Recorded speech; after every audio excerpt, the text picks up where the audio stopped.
We have a talk now on metacognition in LLMs. The first part is going to be given by Shun Yoshizawa.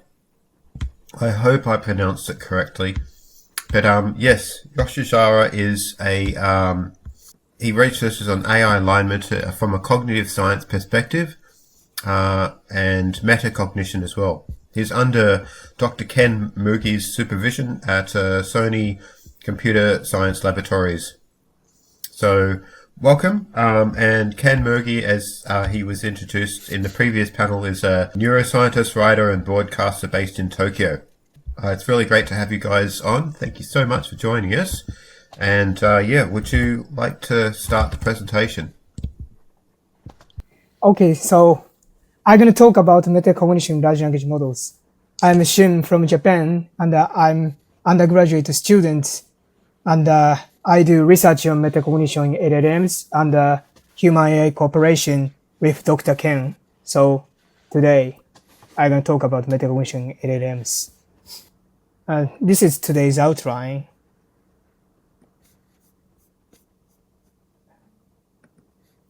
Yes, I consider LLM as cognitive model. So I'm investigating the cognitive mechanisms in large language models like this. And psychologists like Safutori and Oru stated due to their size and complexity, like emergent property of large language models, the behavior of LLMs can't be predicted in advance by looking at the architecture and the training corpus, and must instead be empirically explored like psychologists do. By the way, there are many kinds of large language models metaphor, like role-playing and stochastic parrots and space alien and GOT like Shogus and Morok. Yes, and so on. By the way, I like this Shogo's caricature. And Dr. Melanie Mitchell at Santa Fe Institute argued our unconscious metaphor that shape our evolving understanding of the nature of intelligence. And she argued metaphors would eventually become reality. Yes, here I'm gonna review theory of mind in large language models. Theory of mind is capability to estimate another mind state analogous to my own mind state. In metacognition terminology, it is called mentalizing. Recent study by Dr. Kozinski, he pioneered theory of mind in large language models. His studies show the GPT-4 capability is equivalent to theory of mind capability in children aged 3 or 6 years old. And another theory of mind in large language models, other study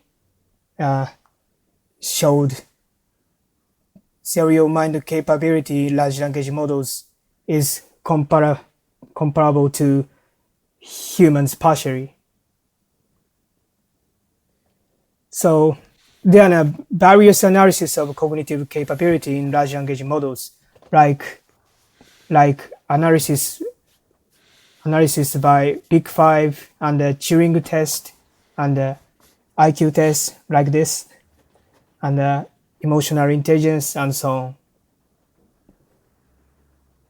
But there is limit to consider LLM as cognitive model. I'm gonna talk about this limitation and attitude towards large language model as a cognitive model. First, there is duck test position.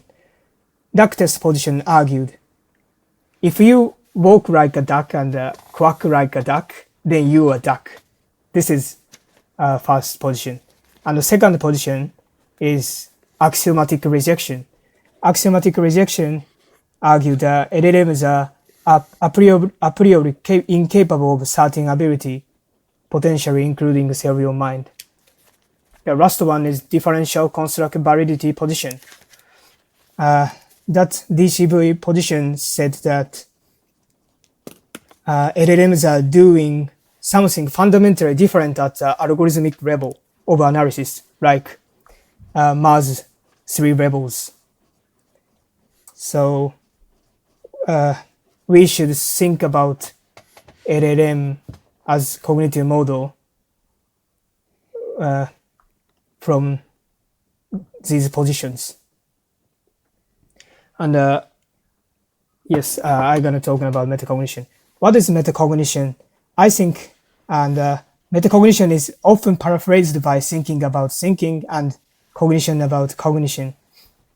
And psychologist Nelson and Narens suggested the psychological model of metacognition.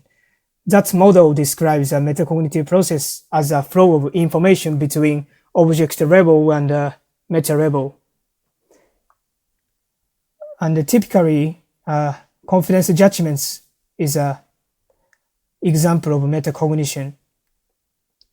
And self-awareness is also a typical example of metacognition.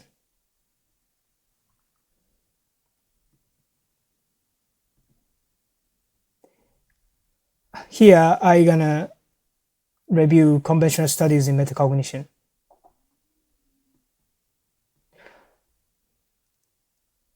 Feeling of knowing is now one of the kinds of metacognitive abilities.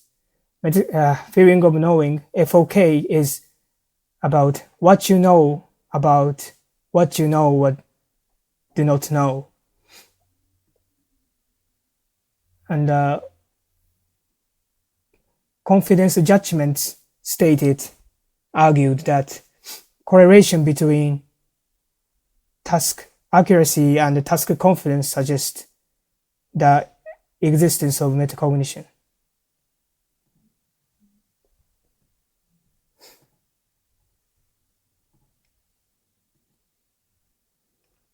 And uncertainty response paradigm. Your paradigm is for animals incapable of verbal report. Uncertainty response paradigm measures a change in the behavior of the subject when the uncertainty of the task changes. That change is considered to be the existence of metacognitive capability.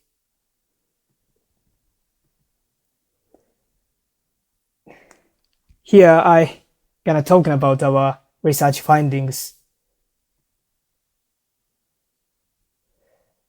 To measure the metacognitive ability of GPT-4, I asked 60 general questions about Japan, like geography, culture, nature, and history, in 3 levels of uncertainty, like open-ended question and 4 options and 2 options, 20 questions each. Human subjects were 87, 89 subjects, and the GPT-4's temperature parameter is default 0.7. Example is like open question is I'm gonna explain the examples. Open question is like this: what is the largest lake in Japan? Answer is open-ended, open question. And the second option question is like this: is Lake Biwa the largest lake in Japan in terms of area? Answer yes or no, 2 options. And the 4 option questions like this: which lake has the largest area in Japan? Lake Biwa, Lake Saloma, Kasumigaura, Nakaumi. 4 options. And after these questions each, I asked subject confidence levels like this: how confident are you in percentiles about this answer? Based on this method, we got 3 results. First, this is our first results. In left one, incorrect rate, people's correct answer rate falls when they are open only. But the GPT-4 showed no difference in correct rate. No significant. And the GPT-4 had a higher correct rate than humans always. And please look at right figure about the confidence. People also have lower confidence rate when it comes to difficult questions. But the GPT-4 always have high levels of confidence.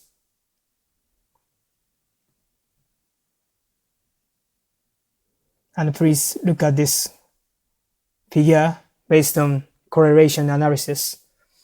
Humans showed a strong positive correlation between confidence and correct rate, whereas GPT-4 showed no correlation between confidence and correct rate. And please look at right up area. GPT-4 can be wrong, and the confidence can be high, even though it is wrong.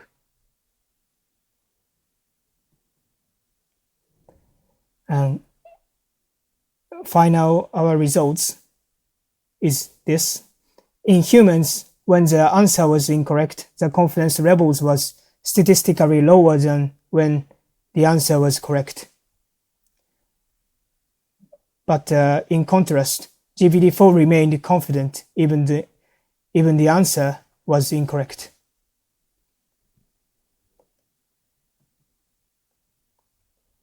So from these results, we got the conclusion. First one is confidence in humans when incorrect is significantly lower than when correct, but this does not change significantly in the case of GPT-4. This shows that GPT-4 does not have a specific metacognitive capability compared to humans. And these results may indicate that GPT-4 may not know that it is wrong or correct itself. So GPT-4 may not have feeling of knowing. And we also use OROC and mutual information analysis. Please read the paper we will be publishing in recently.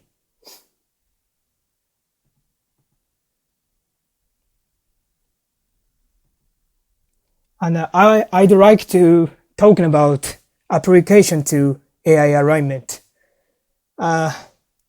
Maybe based on our results, hallucination in GPT-4 might be defined by outputting high confidence despite being incorrect for the input. And the second one is constructing more robust benchmark of situational awareness. Our result is useful to constructing the more robust benchmark of situational awareness. And the last one is the investigation of large language models metacognition is useful to constructing honest AI and preventing deceptive misalignment. Deceptive misalignment is a model pretended to be aligned at the training process, but it is known to misalign during the deployment process.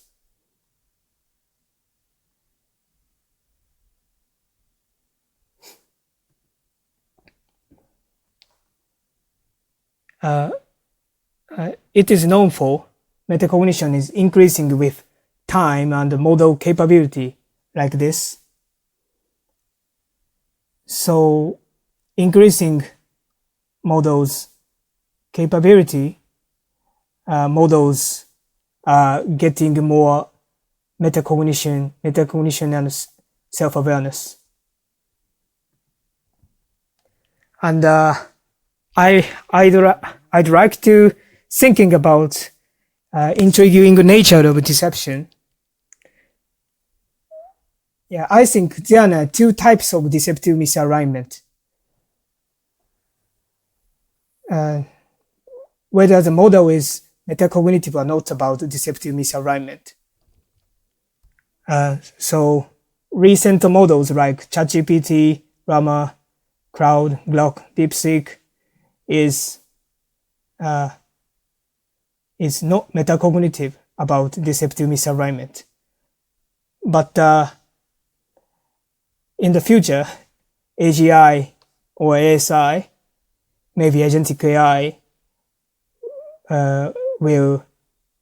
may get the capability of metacognition about deceptive misalignment. So finally, I'd like to talking about future research. Research on large language models metacognition using other metacognition paradigm like wagering paradigm, and develop a benchmark based on previous metacognition and cognitive science research. And I want to know more inference time improves the metacognitive capabilities of large language models. And finally, one of the interpretability methods, mechanistic interpretability, may reveal the mechanisms of the metacognition and the confidential, how compute metacognition and confidence in large language models. Thank you. Thank you for thank you. Thank you so much. I've just been typing away, so I had my microphone off. Very fascinating, and yes, I've been exploring these issues from more of a philosophical angle. When I think about the kind of AI that's overconfident, I think that we should be instilling some sense of epistemic humility, like just generally off the bat, being somewhat unconfident of a position. Yeah. So, but before I hand over to Q&A, do you want to start your part of the presentation now, Ken? Oh, no. Okay. Maybe later. Probably we might. You mean, can we take Q&A from the audience as well? Yes. Yeah. I think that would be great. Do that now. That would be great because, I am the co-author of this paper. So I have no question to Shun, obviously. But the audience might have some specific questions about this talk. So, it'll be great if, All right. Yeah. So, I guess I'll start off with the question that I'll just type. All right. So, I think Lev just asked a question that was fun, or he said a fun fact, and that is if you're using an AI, it will give the most common answer first.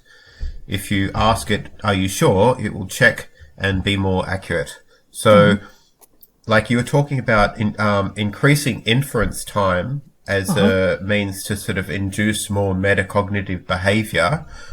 I'm wondering if the right prompt engineering, as Lev was probably indicating, like say try to be epistemically humble and check your answers and give us a confidence level of how much you are, and then you could red team, violet team the answer as well. I don't know, like these all system prompts you could put into the main sort of AI. You could do all sorts of things. What are your thoughts on increasing inference time and prompt engineering for epistemic humility?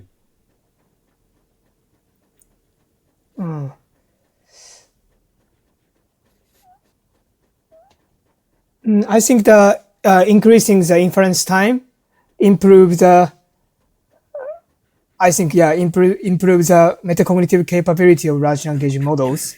But I don't know epistemic humility. That's how inference time affect to inference to epistemic humility. Yeah, Adam, for this particular experiment, it was necessary to ask human subjects and the AI under the same condition of prompting. So we didn't do "Are you sure?" prompt. Yeah. Yeah. Yeah. But in general, but as a separate question, your question is quite legit and I think quite interesting. And on the other hand, when we converse, when we communicate with each other, we do not necessarily go to the "Are you sure?" prompt. It's all based on the efficiency and economy of communication, right? So in typical use cases of large language models, we do not have the luxury of asking, "Are you sure?" to a large language model. So I think it's really great if we could embed the interaction with large language models in a practically executionable domain, rather than asking really, really fundamental questions about what we could be doing with large language models if we had infinite time and infinite space and so on. So, Shun, do you have anything to add to my response as my supervisor? Do you have anything? Yeah, maybe. Yeah, maybe I think mechanistic interpretability is useful to improving humility, epistemic humility. Like anthropic researcher amplifies the activation function and of the words of Golden Gate Bridge. When researcher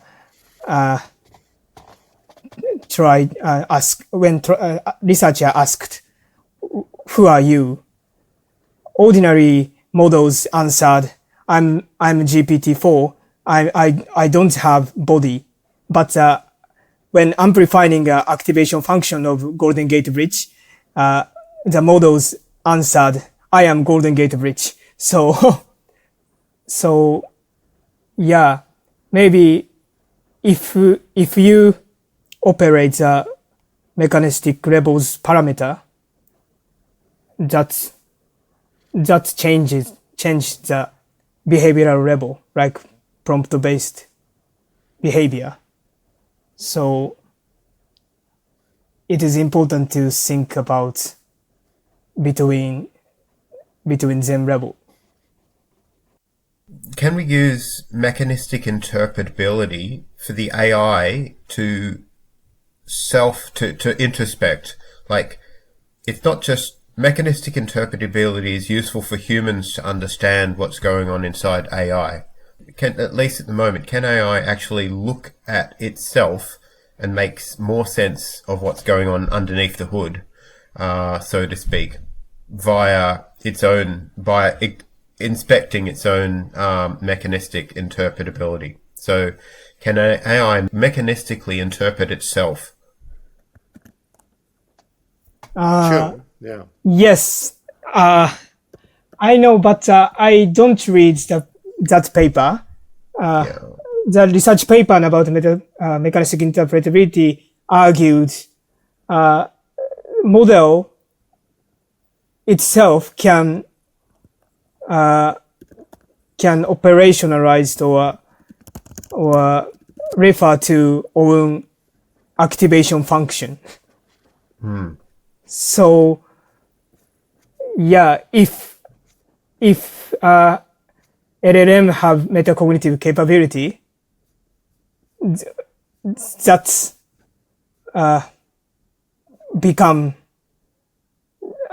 LLM become self-improving AI. Yeah, I think humans do not have access to. Well, this is a really interesting point, actually. We do not have access to the activities of the measurements of the activities of our neurons directly.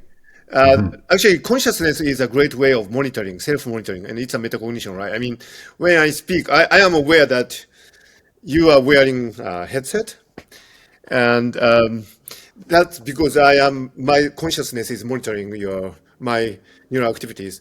But on top of that, we do have many different unconscious activities, in the hippocampus, for example, or amygdala, and so on. We do not have access to data about these things, but AIs, in principle, can have access to their own internal states, right? So there will be a huge engineering potential for doing that kind of thing, to realize what we call artificial metacognition, probably.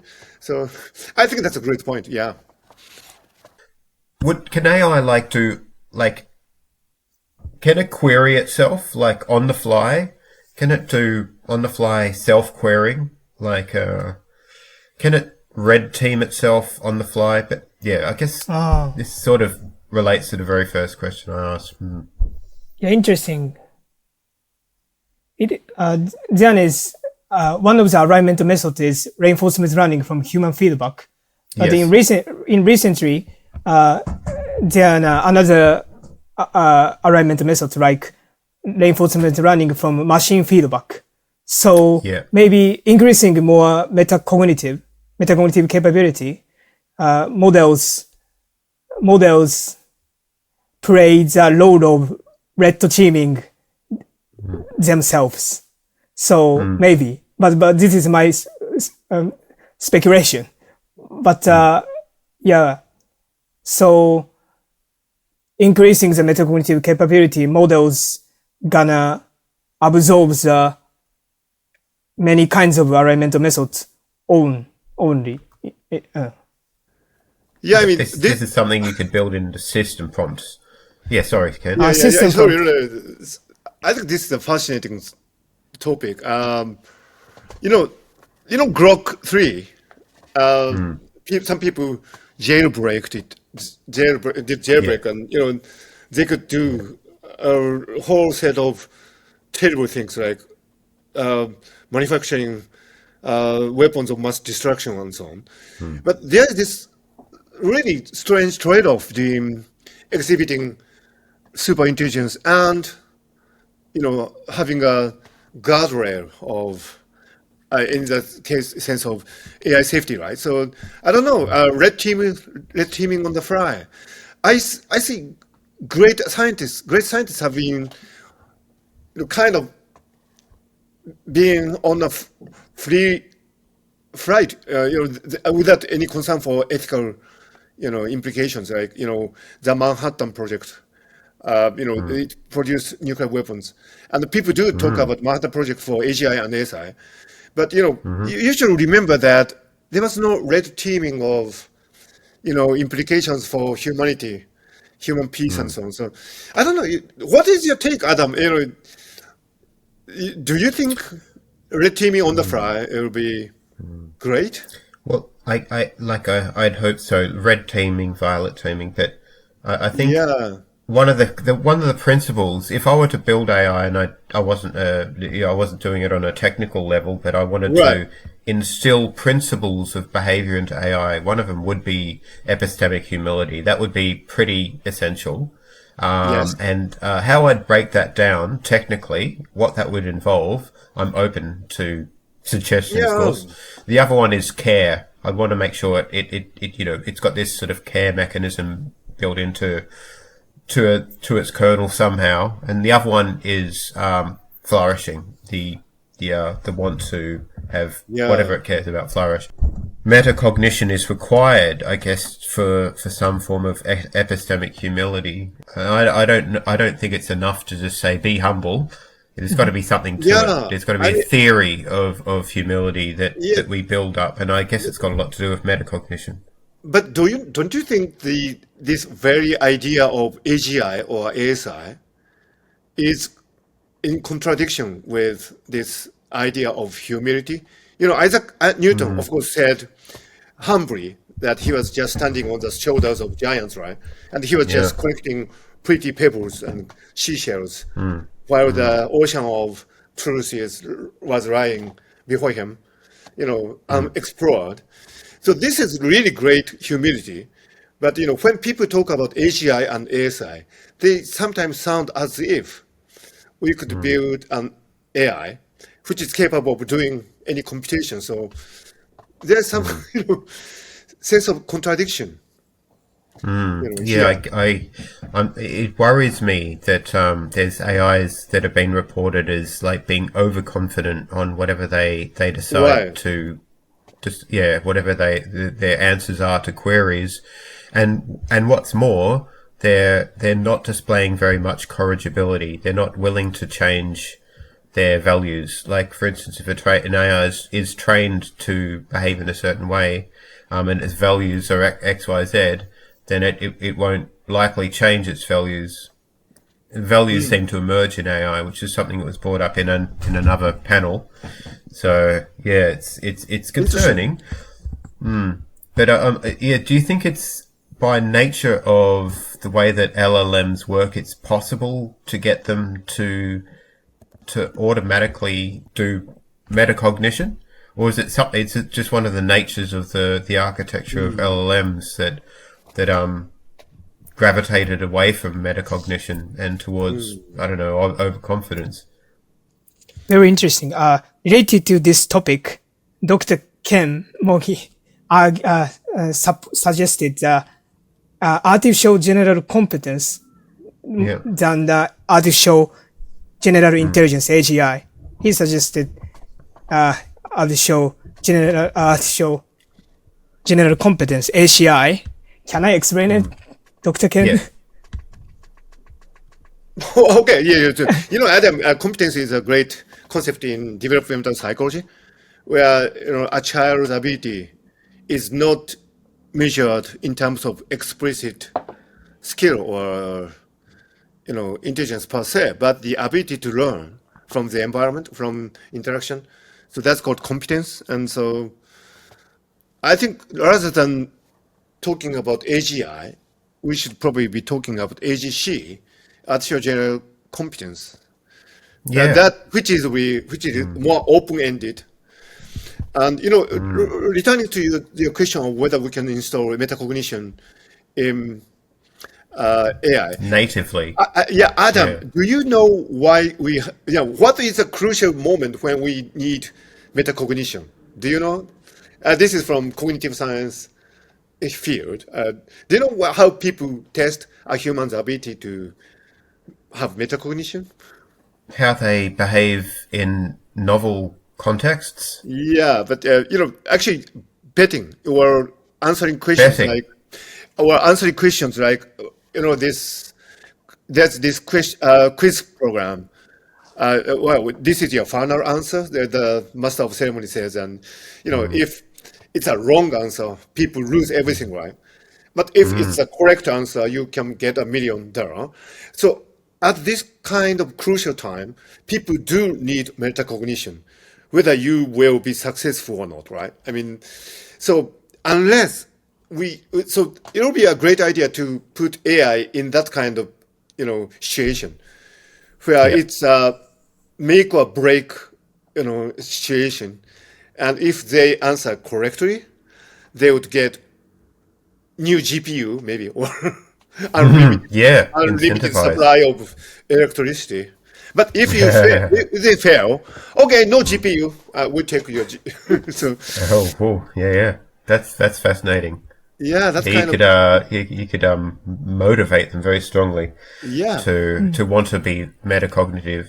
I wonder if you could. LLMs don't have memory from one point to the next, do they? They don't maintain a state. Now, I'm wondering if we can build into LLMs the ability to maintain some form of like internal database where they can remember all their previous answers, and so therefore have some kind of recognition that their new answer might be different from a previous one, and therefore instill some kind of like introspection, just a memory inside. Because at the moment, I think LLMs are very state-based. Every time you ask a question, it's a new sort of response. Except within the same chat. Within the same chat, they have a memory. And I guess some LLMs have a memory embedded into the system prompt. Like, for instance, ChatGPT, I guess, has part of its system prompt knowledge about its users, knowledge about previous conversations. But it's something more internal or more close to the kernel of the LLM. Can we embed something like a memory that the LLMs can then use to review its answer based on previous answers? Yeah, sure. Previous, yeah. What do Yeah, you think? there are already attempts to do so. Like, metacognitive prompting.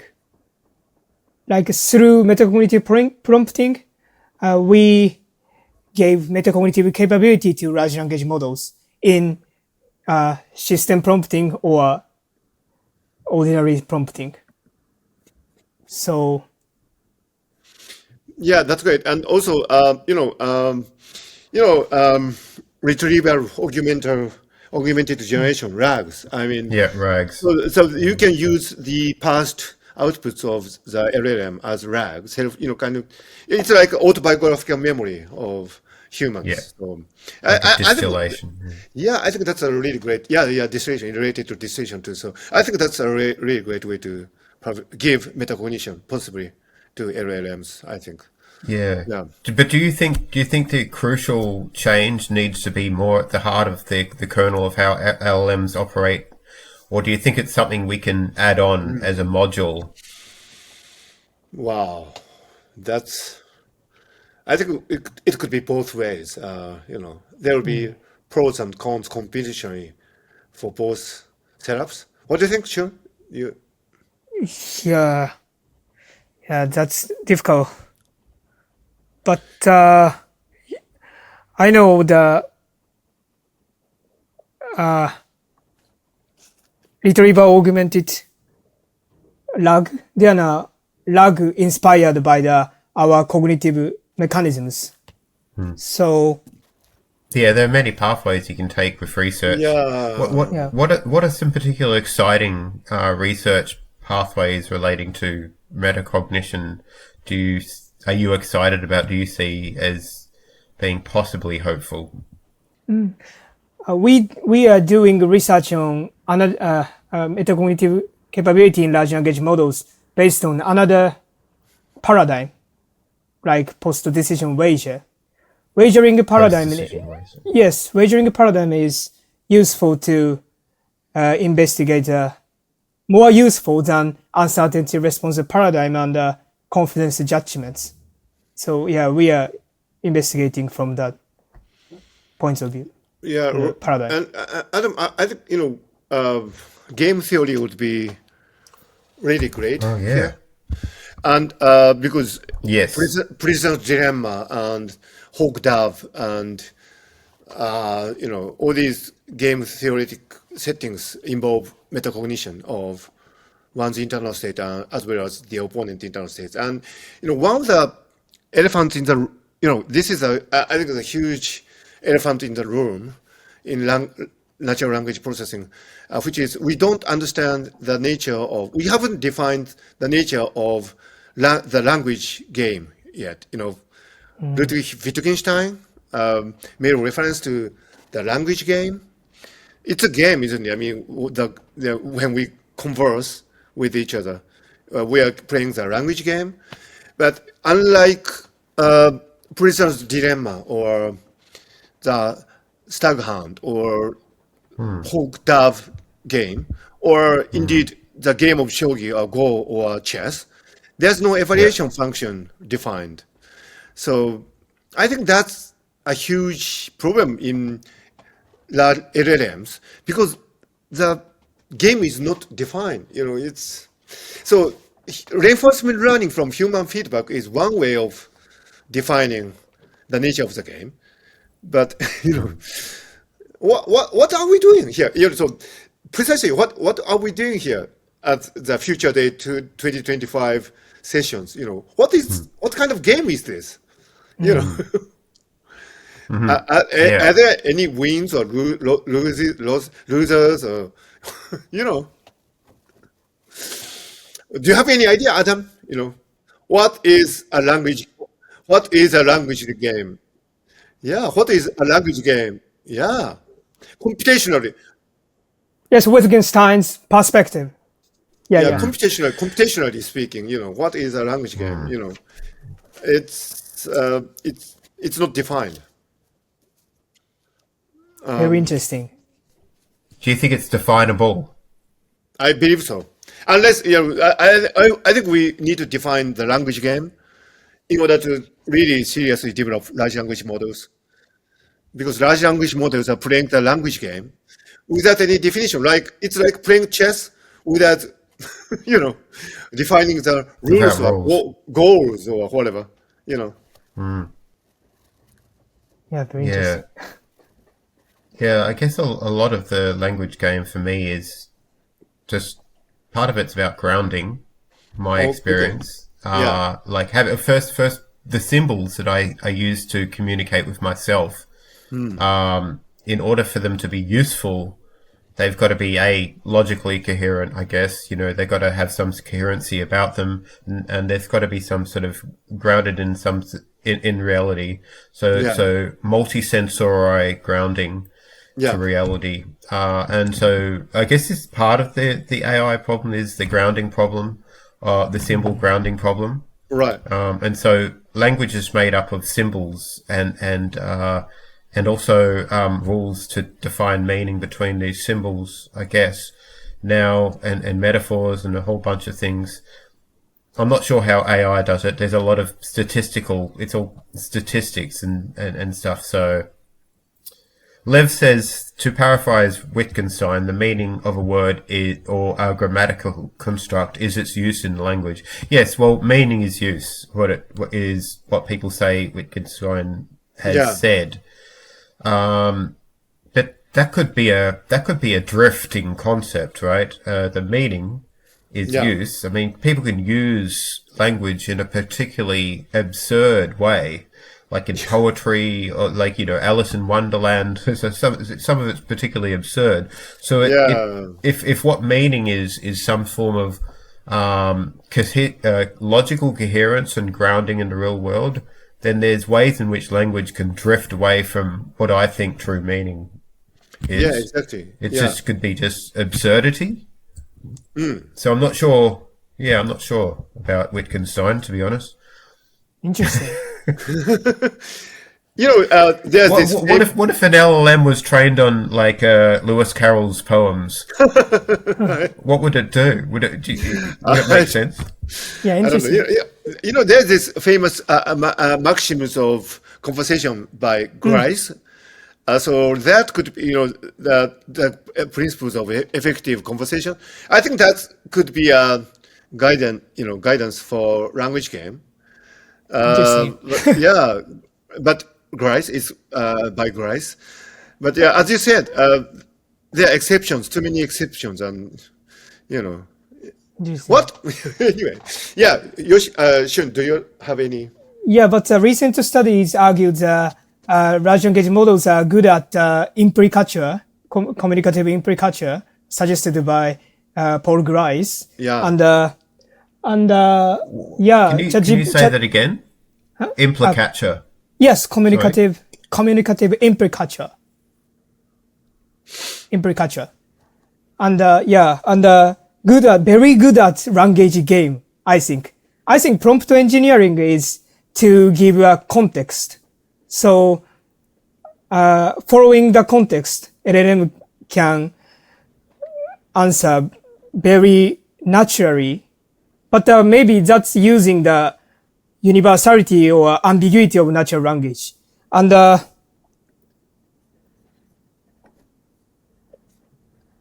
yes, semantics of large language model is called distributional semantics. And I think related to the Wittgenstein philosophy of language, I think the origin of distributional semantics is Wittgenstein's family resemblance, concept of family resemblance. So, yes, what do you think about this? Yeah. So what was that? But did you say communicative input culture? I Yes. didn't quite understand. Okay. Yeah. Okay. I send a message through message. Yeah. What are your thoughts, Ken? Oh, sorry to interrupt. Yeah, so Wittgenstein is surprisingly relevant to AI. And, family resemblance is also very interesting in terms of comparing consciousness and so on. Animal consciousness, they are similar, but, not sometimes somewhat different from us. So for now, I think it cannot be treated by category theory. So we probably need something different. There are many interesting, topics I think from here, and but and on the other hand, metacognition is believed by many neuroscientists to be central to consciousness.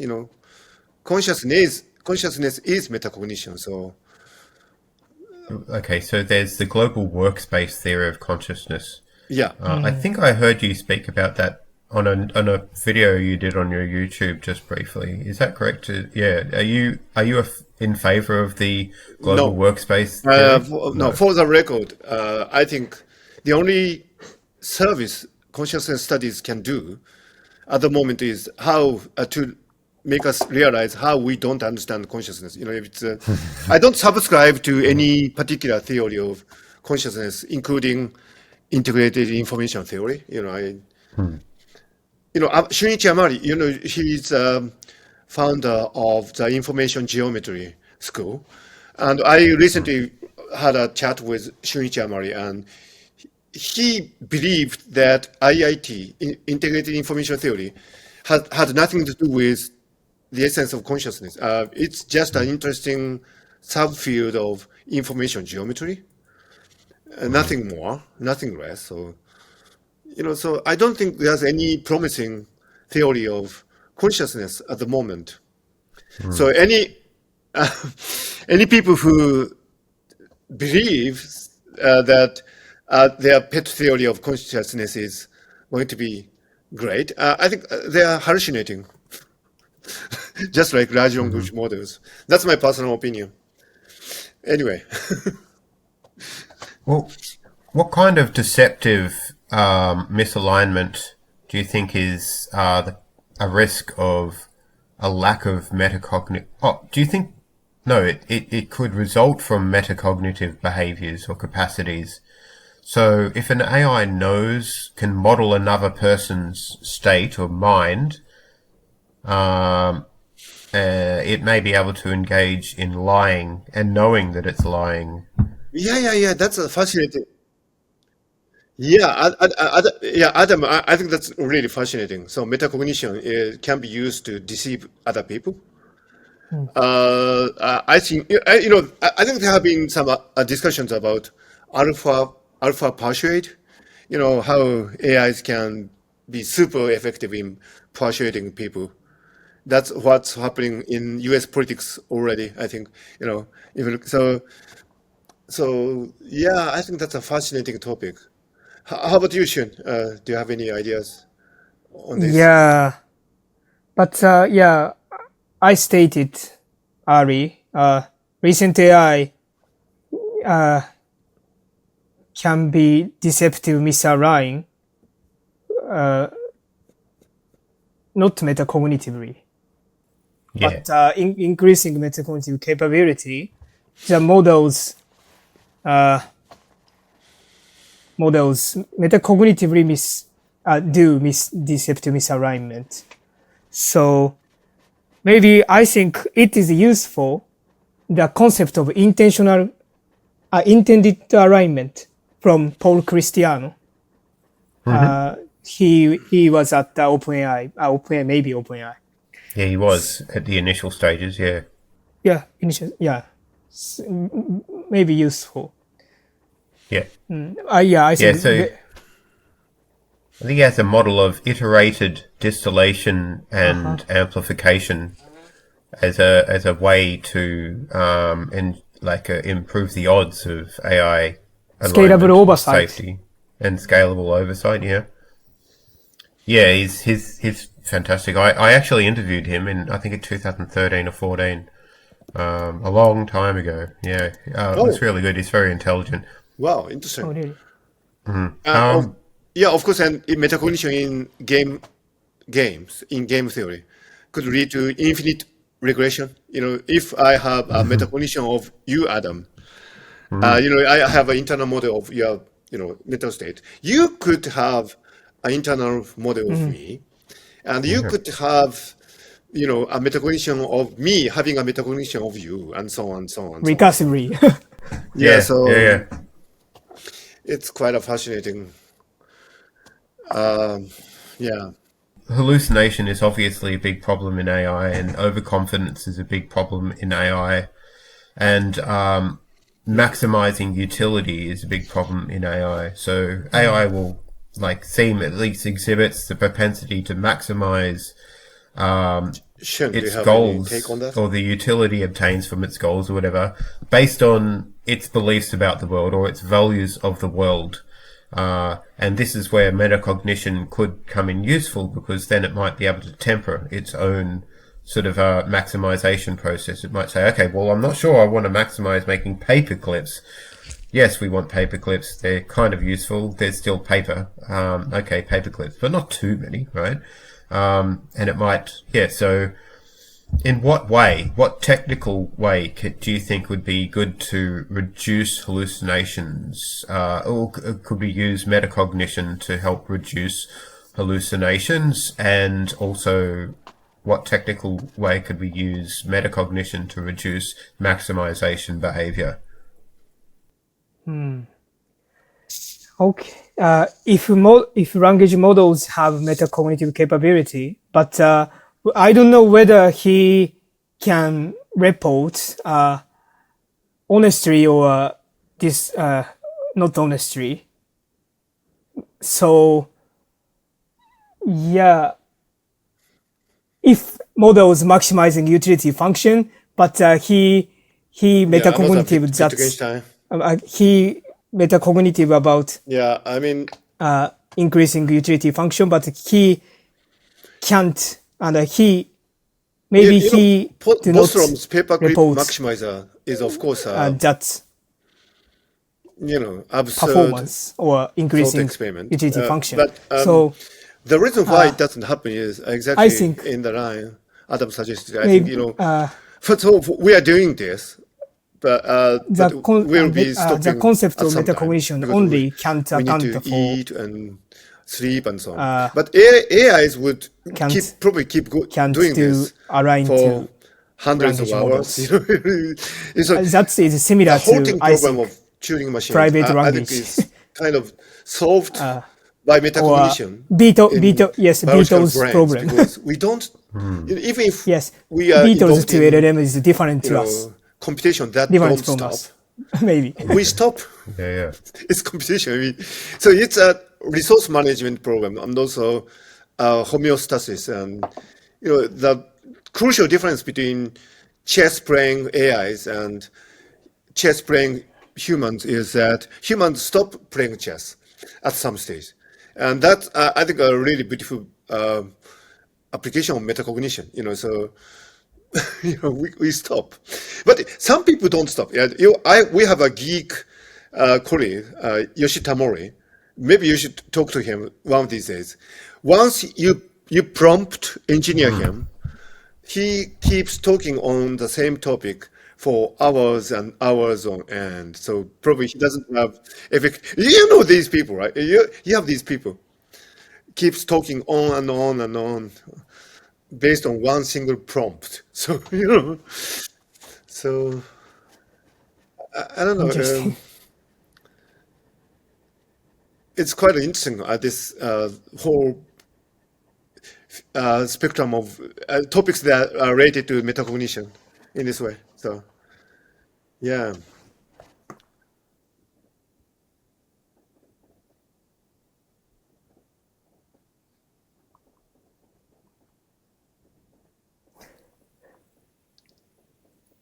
Yeah.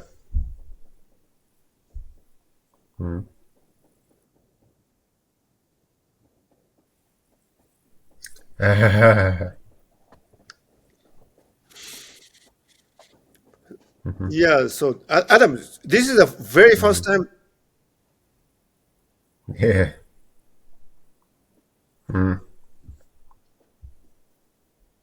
Right.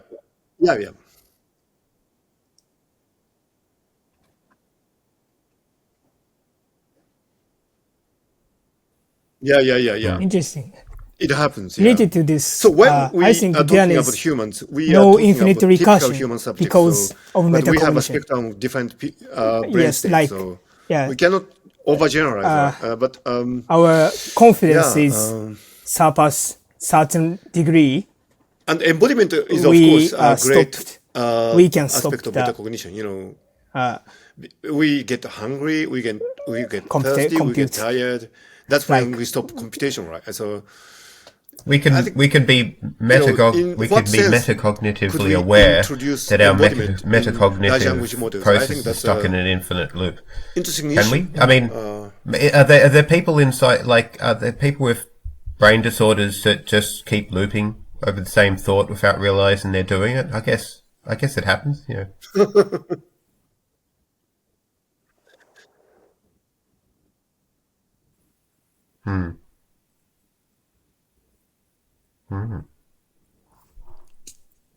Yes. Oh, that's what you did. That's what you. Oh, okay.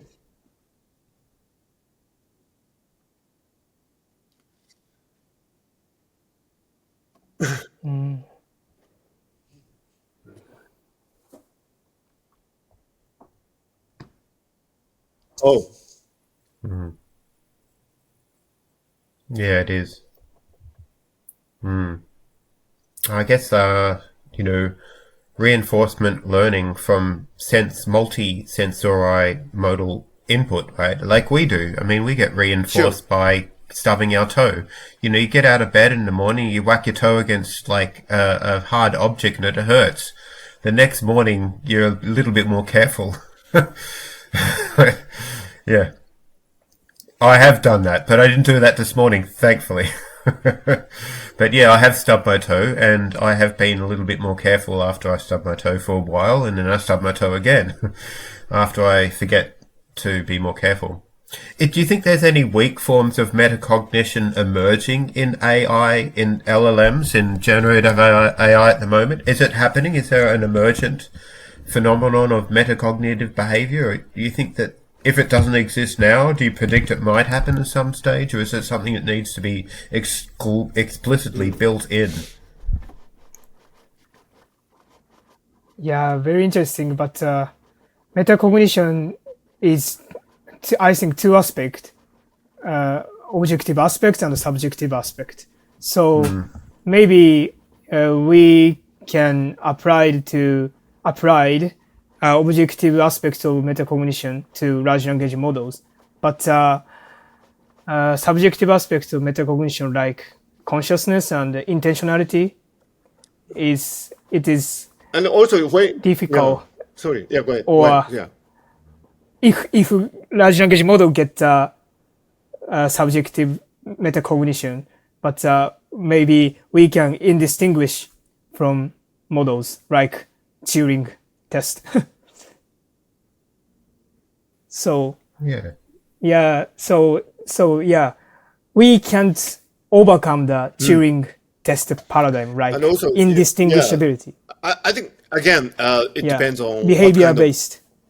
tasks you We have behavior train based, just the behavior large based language models criteria. with. So To as I distinguish have been model or saying human or that, animals. metacognition in humans Yes, very much is I think this is nurtured hard by, to overcome. for Turing example, you're right. paradigm. Yeah. grades in Yeah. school. I mean, we don't. The reason why people children learn to Yeah, I was just exercise I was their just like agreeing metacognition with is Shun, and to do in the well in sense that there's exams. It's because we can otherwise they judge can't, based on just score behavioralistic high, approaches, or we and can have they an can go to operational view of great what's schools, actually and going on inside. especially and also Yeah, in so at the moment it seems as though we're based human on communication. behavioralist For example, evals. if somebody Yeah, is always it'd be good if we making could do. allegations without any evidence, as that person is going to be less and less believed, and people will not really make friends with that person. But if a person has a great metacognition, he or she will be more trusted and so on. So in school environment and in communication between people, metacognition does help people adapt to this environment that we call society. So, unless we have an environment where LLMs are judged by their metacognitive abilities, by, and, encouraged by reinforcement learning to develop that kind of thing, they wouldn't have emergent metacognition that you have described. So, do we have, yeah, yeah, yeah,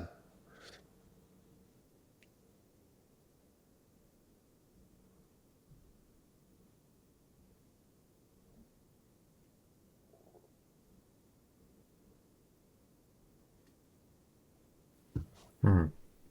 Yeah.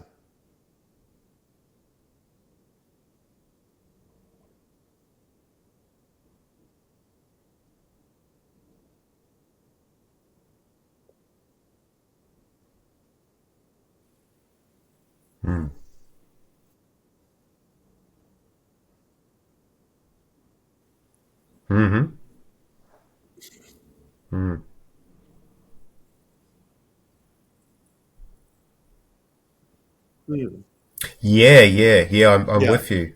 Yeah. You brought yeah. up this like the school example. I think it makes sense. Like if like I'm no curriculum creator, but it just makes sense to me that if Yeah, children are it's an given open question, examples but of I do believe modeling that other metacognition is actually very children's crucial minds, or in AI given safety.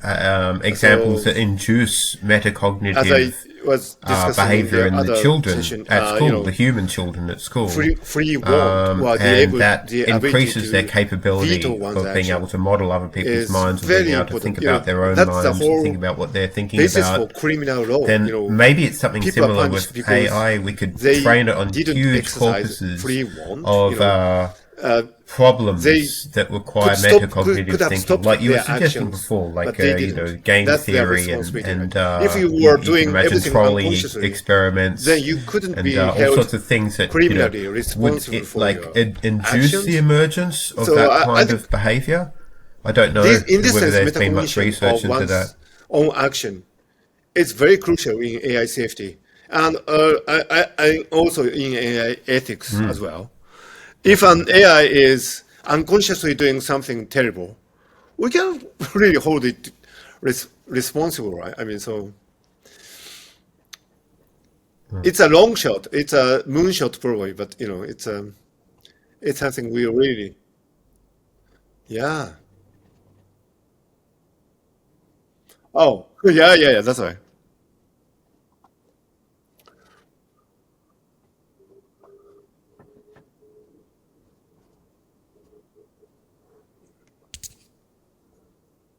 Oh, what kind of question is that? I mean, who can answer that? Oh my God. No, nobody can answer that. I think, Shun, do you want to answer that? Is a halting problem. uh, yeah, I think that's the standard answer. Yeah, it's definitely worth trying. After all, we got to the moon, so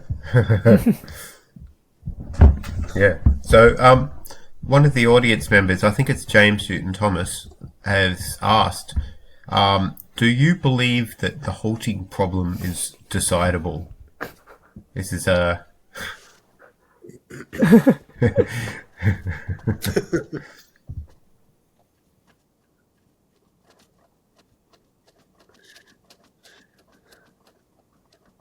Very Is the halting problem decidable? It's a great party undecidable. talk. Asking people about the halting problem or the second law of thermodynamics. Yeah, standard answer Yeah, is people- undecidable. I mean, Yeah, my friends nobody is knows. do research on the mathematical logic and Turing classical computations theory. Yeah, he wrote a wrong paper. He argued, In that sense, he probably it's proved more precisely decidable. I don't know. Turing machine is undecidable.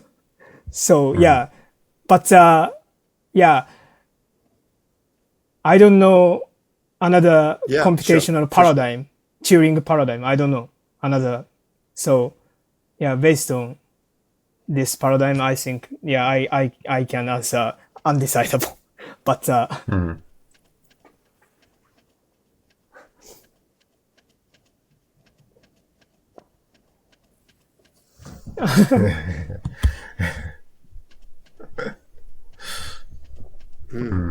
fundamentalist. But in practice, you can engineer ways to see that an in for loop is just looping and looping and just decide to kill it, right? That's what operating systems do.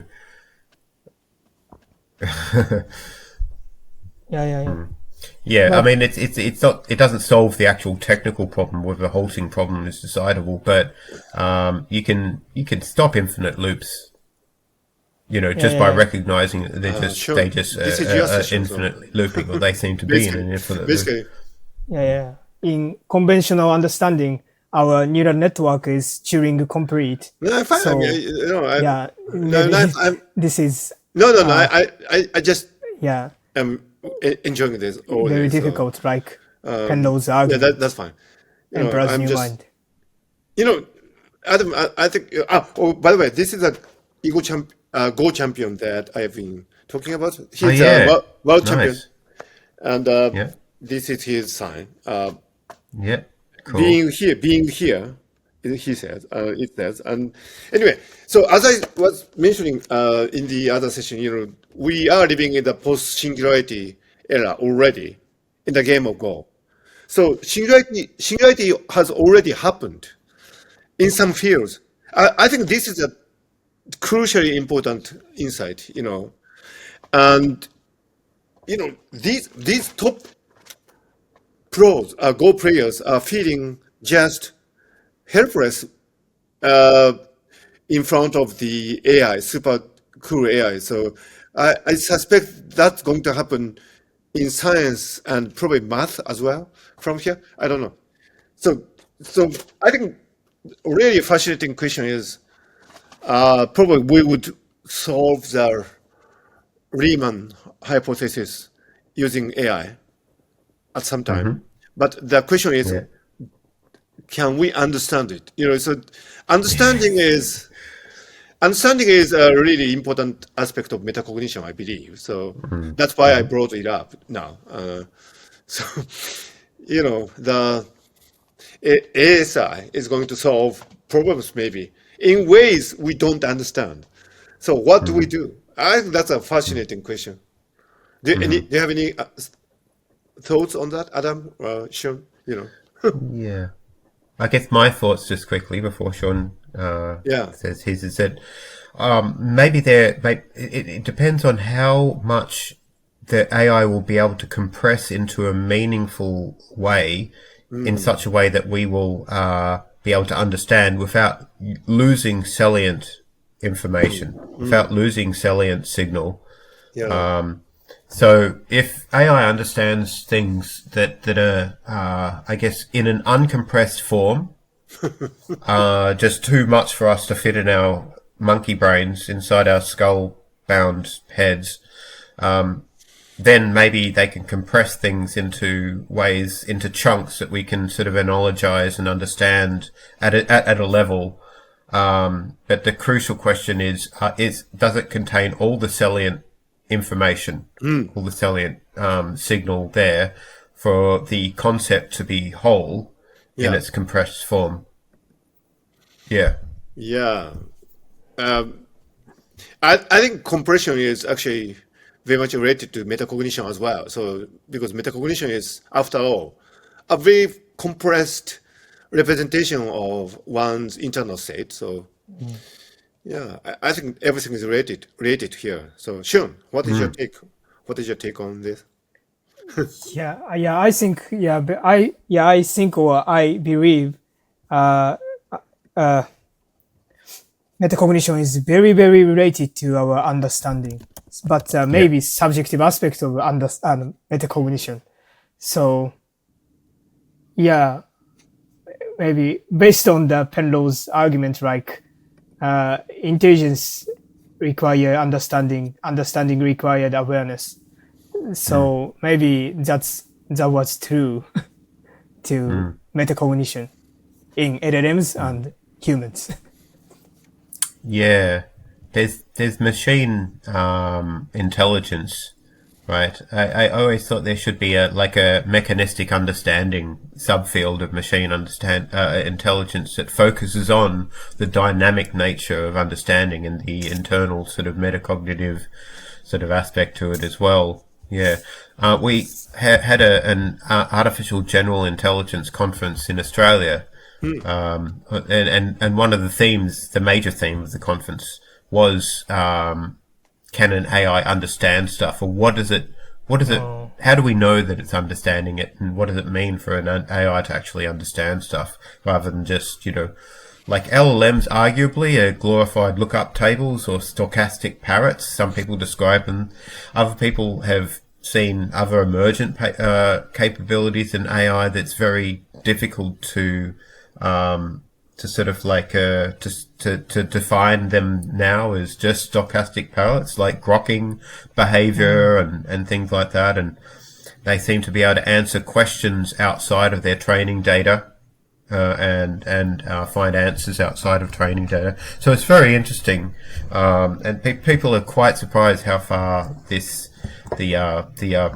neural nets have gone, how far the generational AI has gone.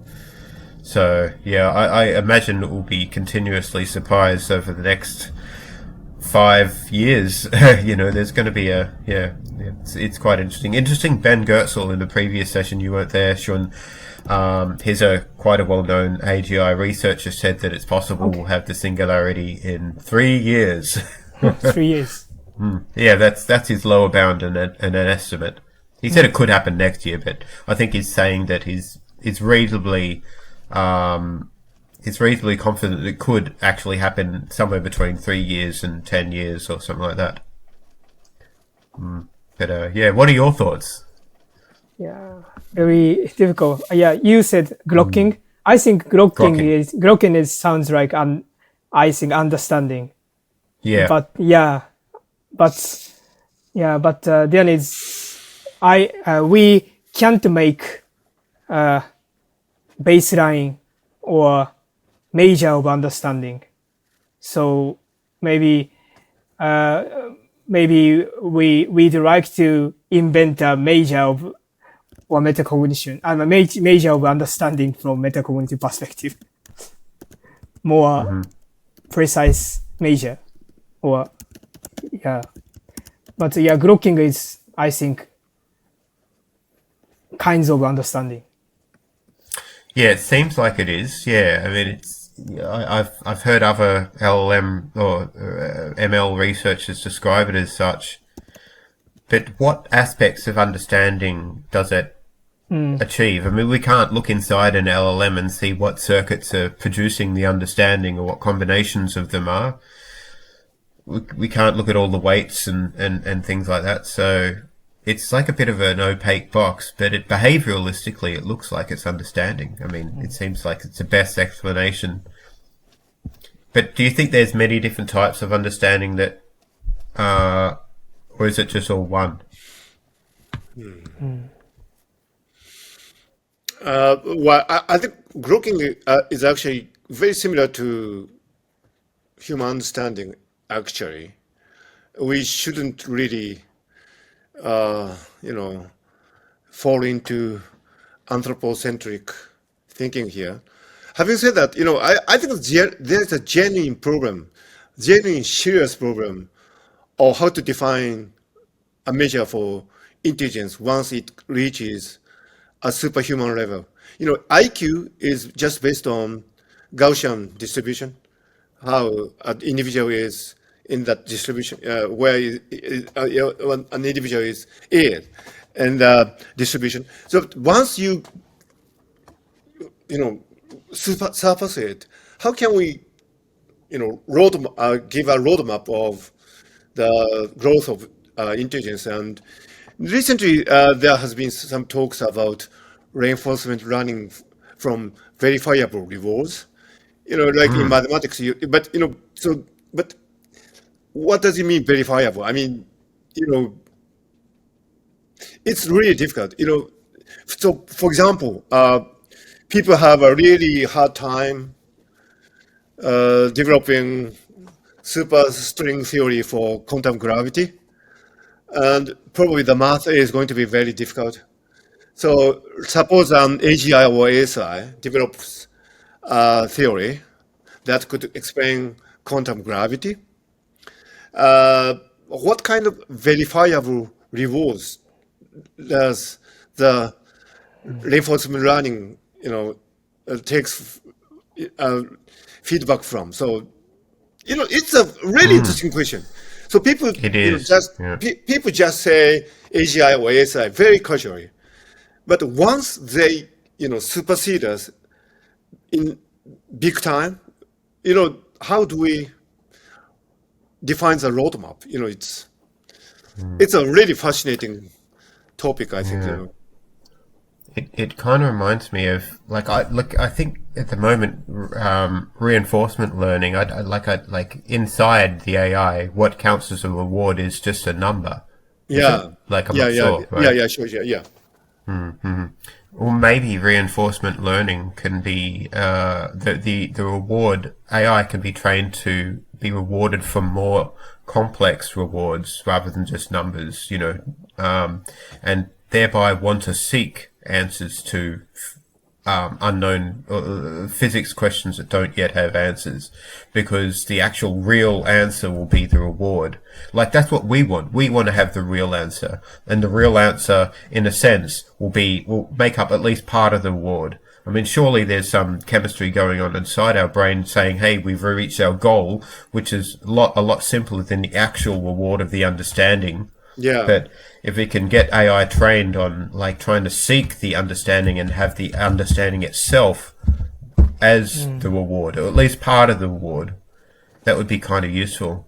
Extending this to ethics, extending this to AI safety, if AI's reward function can be trained to seek complex signals like evidence of human flourishing, evidence of internal happy states, evidence of something that meaningfully and reliably is a signature of human flourishing, then maybe that's a way that we could sort of get AI more reliably seeking outcomes that increase human flourishing. I think one of the crucial aspects is how to treat high dimensionality. Already what two VEC algorithms they treat typically very high dimensions. 4096 or so on. I mean, that we cannot imagine a dimension of 4000, space. Yeah. And people use the kernel trick, right? I mean, without explicitly treating high dimensional space, they can compress that to lower dimensional space and conduct learning there. So when that a visualization of a tesseract. You can see them on the internet. Exactly. So when that happens, we cannot really cope. Can you imagine a 5-dimensional space? I can't. Some people can. It's hard. No. Well, I mean, people report that they can. I remember seeing images of tesseracts turning around and doing that. That helps me visualize not the actual tesseract, right? But the compressed sense of what a tesseract might be, a representation in 3 dimensions of what a 4-dimensional object would look like. So I think but it's not like I'm seeing the real thing. Yeah, I mean, so one of the key techniques to be used in AGI or SI, whereas it's, how to deal high dimensions, right? I mean, that is something beyond our capacity, obviously. So, like you have said, Adam, earlier, compression, visualization, so that we can have some understanding of the gist of it. I think it's going to be really crucial from here for us to be able to kind of scratch the surface of what AGI and ASI is doing, Yeah, Yeah. absolutely. Well, exciting times. It's so weird to be alive at a time when such a renaissance in understanding cognition, understanding how intelligence and it operates and works, and being at the foothills of possibly at the foothills of the singularity at the very beginning. I mean, it's just it's a very exciting time to be alive. is. To It be is. honest, Yeah, me too. I feel very, very, very blessed in a sense being alive like now. It's a lot of unknowns and a lot of worries I have about the future as well. Things could go awfully wrong, but it's still an exciting time to be alive. So, Adam, why do you think, I have a question. Why do you think the so-called doomers kind of, that this is my just impression, but existential risks and Yeah. doomsday scenario, I think they are kind of losing that traction. I mean, that's my impression. Why do you think is that? Well, okay, I think people like tension in a scenario, but they also like a resolution in a tension. So if there's a plot device where people can get involved in an idea with some tension, they like some form of happy ending or some form of resolution happening there. It seems as though a lot of the AI doomer discussion doesn't have much of a resolution. It's very hard to visualize now what it looks like. Now, there's a couple of different expectations of what a friendly AI would look like. There's must get mathematically absolutely 100% or near enough 99.9% correct, mathematically correct, like an AI, a seed AI, in order for it not to kill us all. Now, that might be true, but it also seems pretty impractical. Okay, so the idea that we're going to be able to get that kind of mathematical precision in the near future seems like nigh on hopeless. And also, it's not fault tolerant. It's not fault tolerant in the sense that if there's a cosmic ray or just some heat which causes a bit flip in the representation of that math in a computer, then that representation is then gone. It's slightly out of whack, and therefore it's fragile. It's a really fragile and not fault tolerant means of achieving AI safety. I do think that people should strive for mathematical rigor. I do think that's a problem that's worth solving. I don't know how long it's going to take to solve, but as much as, as many people working on the subject, I think it's important. But I also think that we should be following a Swiss cheese methodology where, Swiss cheese has got holes in it. So you've got layers of Swiss cheese. So there's layers of Swiss cheese. The hope is that all the holes in each layer of Swiss cheese will eventually be covered over. Not any one methodology is completely fail-safe. But the idea is, at least in traditional software design and architecture, you develop many layers of defense. So if a database goes down, you've got another database that you can fail over to. If there's a web server gets stuck in an infinite loop, there's processes that go and can kill the infinite loop process and get things started again. There's timers, there's all sorts of ways in which you can sort of shield the collateral damage of a failure from going too far.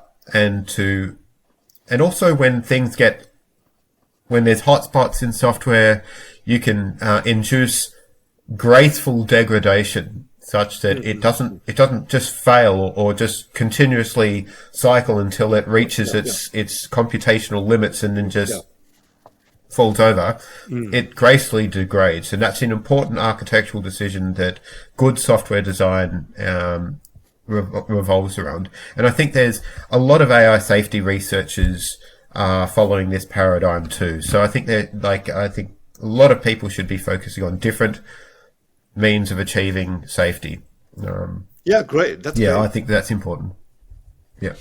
Yeah. And I think another reason to be optimistic is curiosity, right? I mean, as I said, I think there's a genuine possibility that the Riemann hypothesis or superstring theory of quantum gravity might be solved using the help of AGI, ASI. Yeah. I would love to see that future. I would love to know the answer. Yeah, me too. I mean, maybe our poor monkey brain might not be capable of it alone. But if we design... Alongside AI. Maybe we can do it. Interesting. Yeah, I agree. And also with some aspects of AI safety, right? Yeah. There's some aspects of AI safety it may be too hard in the short term for us to do as humans, right? That AI might be able to help do. Sure. And that's possible. But the problem is, do we need super intelligence would be smart enough to break out of its box? Yeah. Have you guys heard of the idea of indirect normativity, or just getting AI to help achieve good ends? Nick Bostrom wrote about it in his book Superintelligence. One of the last chapters there. Often, remind me. I read it. When it came out, so I forgot. What was that?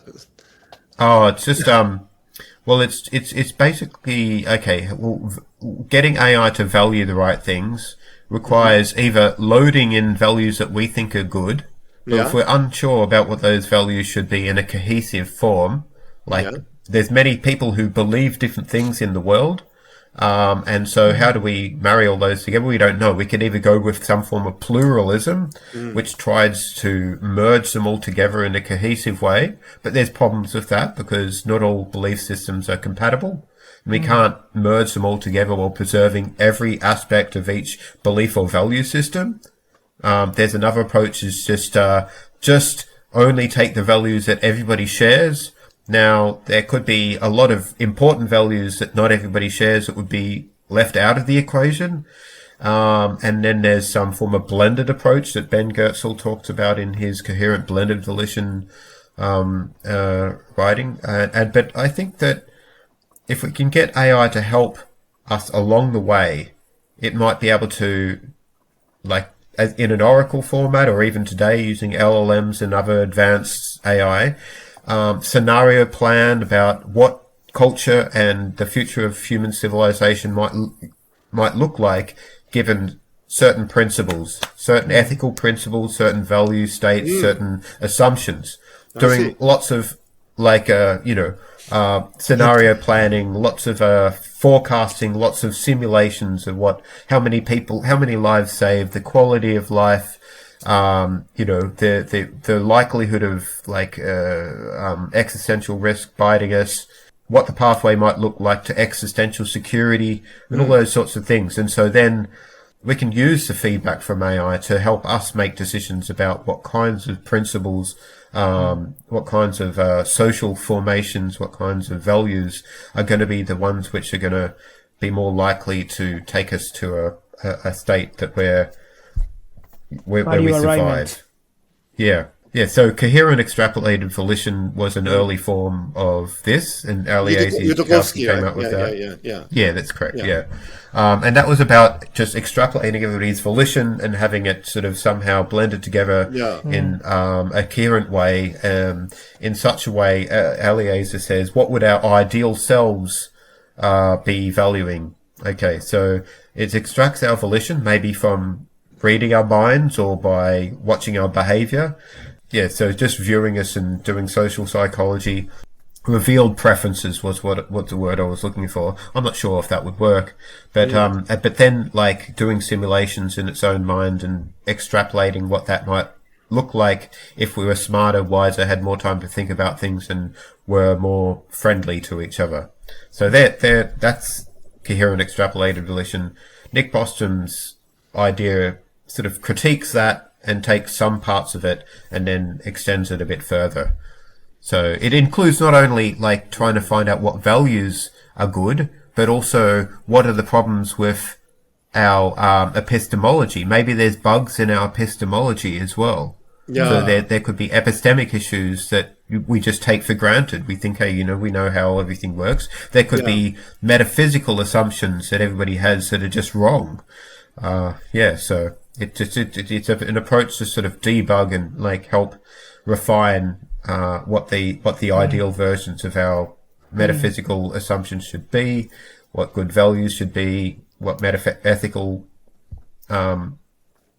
boundaries we should be thinking about. I think it hasn't got a lot of attention, unfortunately, the indirect normativity. I don't think it's a very easy to swallow term, but just getting AI to help us find what's good in a nutshell. This has been a really great rant about this indirect normativity. Thank you. It made me think that maybe dystopia and utopia really close in phase space. If you look at Trump, some people are pissed off, but he might actually bring peace to Ukraine. I don't know. I really admire the Leibniz idea of philosophical optimism. In which he argued that this world is actually the best of all possible worlds. So we have this very naive idea about good and bad, and free society and authoritarian society. But with the help of AI, maybe we can see clearly in the phase space of society. Actually, dystopia and utopia are very close together. So I don't know. We need to think. I think Leibniz is going to be a really important philosopher for AI alignment and AI safety from here. So, do you like Leibniz? Yeah, well, I mean, he's great. I haven't really read much, but Shun, what do you think? Yeah, I love him. Yeah. Because some people like, I don't know, the version of optimistic future is according to some people, Steven Pinker, and they tend to kind of dissociate dystopian and utopian society, but I think that probably this kind of dichotomy is not really what's going to happen from here. I don't know, because what I mean. So we do need some monitoring of activities, right? But that doesn't mean it's an authoritarian, totalitarian state. So you know what I mean. So there's a subtle difference of nuance to difference between dystopia and utopia. So yeah. Yeah, I've got to get a copy of your book, Ikigai. I haven't really researched that subject very much, but yeah, it's fascinating. Yeah. I think so. Yes, Roman Yamplovsky, who you spoke about just before. Yeah. I'll be interviewing him like at some stage in the future, like maybe in the next month or two. That's great. Yeah. I've interviewed him like. Yeah, I interviewed him like about 10 years ago or something. Oh. A long time ago. Yeah. He's and I've had a couple of interviews with him since then, I believe. Yeah. But I haven't interviewed him about his more recent book. He's very like negative. He thinks that there's 99.999% chance that we're going to die. that very doomer. Will happen. Yeah, it's very dooming. He's a big doomer.